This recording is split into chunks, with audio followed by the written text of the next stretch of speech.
Els Dracs no van poder prendre's la revenja del partit de la primera volta contra Pioners, on van caure per un dolorós 40-12. El partit a Badalona va ser, però, molt diferent. El clàssic català i estatal es va basar en els seus inicis en el joc de les defenses d'ambdós equips. Només un bloqueig de Juan Carlos Lagrange sobre Sergi Gonzalo a la zona d'anotació va permetre sumar 2 punts als del Llobregat.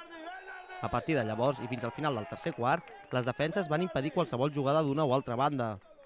L'últim quart decidiria, per tant, el destí del partit. Els Pioners no s'ho van pensar 2 vegades i amb aquest touchdown d'Àlex Lucas i poc després aquest de Francis Barranquero posaven el 0-14 en el marcador.